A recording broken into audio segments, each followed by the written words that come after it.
Hello friends, welcome to my channel Himansh 10th study. तो इससे पिछली वाली वीडियो में हमने पढ़ा था प्रश्नावली 1.1 का प्रश्न नंबर 2 और प्रश्न नंबर 3। वो था इस वीडियो का थर्ड पार्ट, ठीक है।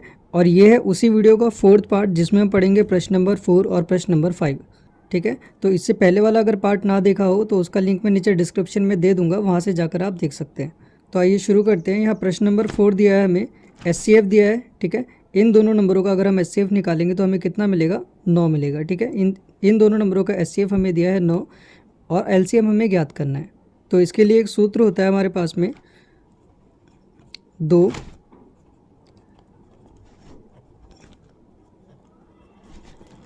संख्याओं का गुणनफल बराबर LCM गुणा SCF, ठीक है।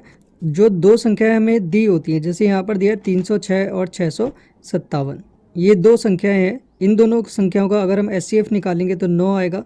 अगर इन दोनों संख्याओं का LCM निकालेंगे तो जो भी इसका LCM आएगा, ठीक है, उन दोनों की अगर हम आपस में गुणा करेंगे, SCF की और LCM की जब हम आपस में गुणा करेंगे तो वो किसके बराबर आएगा? ये जो दोनों हमें नंबर दिए जिनका हमने SCF निकाला और LCM निकाला, इन दोनों के अगर गुणा करेंगे तो वो इनके बराबर आएगा, ठीक है। इनका LCM और इसके SCF के गुणा के बराबर आएगा। तो ये दो संख्याओं का गुणनफल यहाँ लिख देते हैं। कितना है? 306 गुणा 657 बराबर LCM हमें निकालना है, ठीक है। और SCF हमें कितना दिया है? 9 दिया है। अब जो संख्या यहाँ पर गुणा में होती है वो इक्वल्स टू के साइड, जब दूसरी साइड जाती है तो इसके अपॉन में नीचे की साइड जाती है, ठीक है। तो यहाँ पे आ जाएगा 306 गुणा 657 अपॉन 9 बराबर LCM, ठीक है। इसे सॉल्व करेंगे तो LCM निकल के आ जाएगा।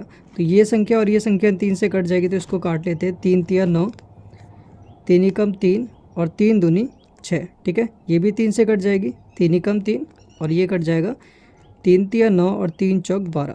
तो यहाँ पे आ जाएगा LCM बराबर 657 गुणा 34, ठीक है। इस वाले पार्ट को इधर लिख लेते हैं और इस वाले पार्ट को इधर लिख लेते हैं।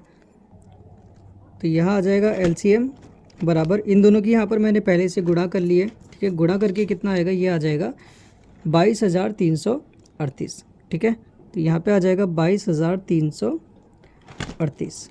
तो इसका LCM हमें ज्ञात करना था, तो ये हो गया इसका आंसर। इसको हम ऐसे भी लिख सकते हैं, LCM इन दोनों नंबरों को लिख देंगे 306, 657 बराबर 22,338, ठीक है।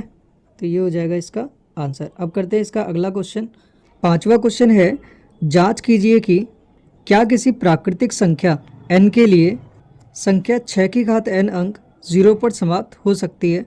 तो देखो यहाँ पर दिया है प्राकृतिक संख्या n के लिए।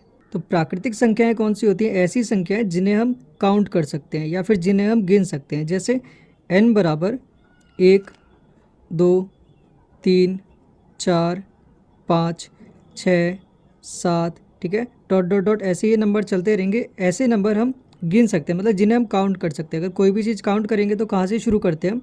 1, 2, 3, 4, 5, यहाँ से काउंट करना शुरू करते हैं, ठीक है। इनको बोलते हैं हम प्राकृतिक संख्याएं। तो ये बोल रहे हैं कि किसी भी प्राकृतिक संख्या के लिए, ठीक है, संख्या 6 की घात n अंक 0 पर समाप्त हो सकती है। मतलब अगर इन प्राकृतिक संख्याओं को हम इस n की जगह पर रखते हैं तो क्या हमें कोई ऐसी संख्या मिलेगी जिसके अंत में 0 आता हो, ठीक है। तो ये भी हम एग्जाम्पल करके देख लेते हैं।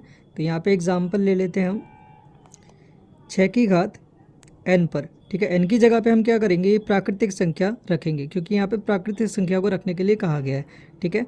तो 6 की घात 1 रखेंगे तो 6 ही आएगा। तो 6 की घात 2 से शुरू करते हैं। 6 की घात 2 रखेंगे तो यहाँ पे क्या आ जाएगा? 6 गुणा 6 बराबर 36, ठीक है।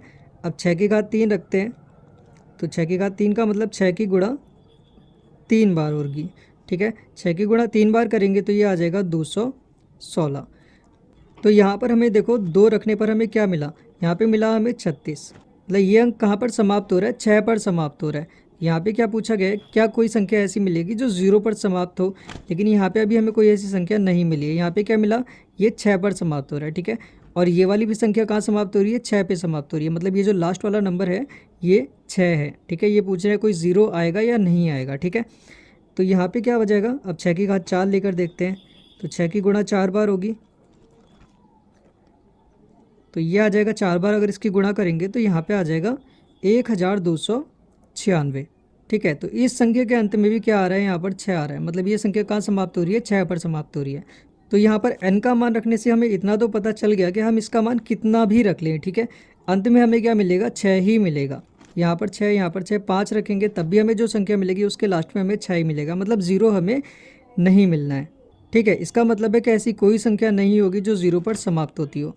तो ऐसी कौन सी संख्याएं हैं जो 0 पर समाप्त होती है, तो जैसे पहली संख्या जो 0 पर समाप्त होती है वो है 10। ठीक है, 10 की घात हम कितनी भी कर दें, 1 2 3 4, ठीक है, जितनी भी हम घात करेंगे जो भी नंबर यहाँ पर आएगा उसके अंत में 0 ज़रूर मिलेगा। ठीक है, जैसे 2 करेंगे तो 100 मिलेगा, 3 करेंगे तो 1000 मिलेगा। और दूसरी कौन सी संख्या है जिसके अंत में हमें 0 मिलता है, 20। ठीक है, 20 की घात हम कितनी भी कर दें उसके अंत में हमें 0 मिलेगा ही मिलेगा। ठीक है, तीसरी संख्या कौन सी है, 30, फिर 40, 50, 60, 70, 80, 90, मतलब ये जो संख्याएं हैं इनके अंत में हमें 0 मिलता है। बाकी 1 से लेकर 9 तक, ठीक है, ऐसी इनकी घात अगर हम करेंगे 1 से लेकर 9 तक जितनी भी संख्याएं हैं इनकी घात अगर हम करते हैं, कोई भी घात लेंगे 1 2 3 4, कोई भी घात अगर हम लेते हैं तो उसके अंत में हमें 0 नहीं मिलेगा। ठीक है, 11 से लेकर 19 तक, ऐसे 21 से लेकर 29 तक, ये जो संख्याएं हैं इनके बीच में हमें या इनमें ऐसी कोई संख्या नहीं मिलेगी जिसकी घात कोई भी रखने पर हमें अंत में 0 मिलता हो। ठीक है, 0 किन में मिलेगा, सिर्फ इन संख्याओं में मिलेगा, 10 20 30 40 50 60, जिनके अंत में यहाँ पे 0 आता है। ठीक है, तो इन संख्याओं में ऐसा क्या है कि इनके अंत में 0 मिलता है। ठीक है, तो इन संख्याओं में क्या है, इनके हम अभाज्य गुणनखंड करके देखते हैं। 10 को हम क्या लिख सकते हैं, 2 गुणा 5 लिख सकते हैं।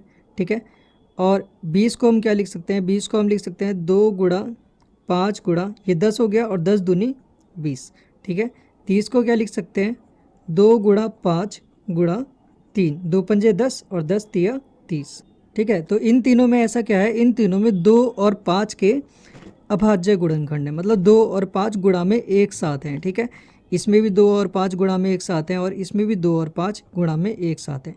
तो इसका मतलब ऐसी संख्याएं जिनके अभाज्य गुणनखंड में 2 और 5 दोनों आते हैं, ऐसी संख्याएं 0 पर समाप्त होती हैं, और जिनमें 2 और 5 के गुणनखंड नहीं आते हैं वो संख्याएं 0 पर समाप्त नहीं होती हैं।